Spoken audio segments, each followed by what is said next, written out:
అబ్బరే బిడ్డ అగ చూడోర్రి అసలే మృగశిర కార్తె చేపలండుకొని తినాలని చేపల మార్కెట్లల్లో క్యూలు కడుతుంటే గసొంటి టైంలోనే చేపల ప్రియులకు బంపర్ ఆఫర్ తగిలినట్టు అయింది. విజయవాడలో హైదరాబాద్ జాతీయ రహదారిపై క్యాట్ ఫిష్ చేపల లోడుతో వెళ్తున్న మినీ లారీ టైర్ వేలి బోల్తా పడింది. ఇక లారీలో ఉన్న చేపలు మొత్తం రోడ్డు పక్కన చెల్లా చెదురుగా పడిపోయినాయి. ఇక అవి చూసిన జనం రోడ్డు పక్కన ఎగురుతున్న చేపల్ని చేతికి అందినంత వరకు పట్టుకొని పరుగులు తీసిరట. ఇక ఎవలకు ఎట్లా దోస్తే గట్లా సంచులల్లా బుట్టలల్లా నింపుకొని పోయిర్రు.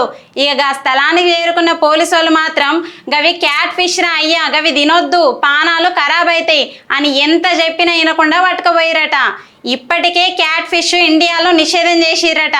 అక్రమంగా రవాణాలు జరుపుతారని పోలీసు వాళ్ళు కేసు నమోదు చేసిరట.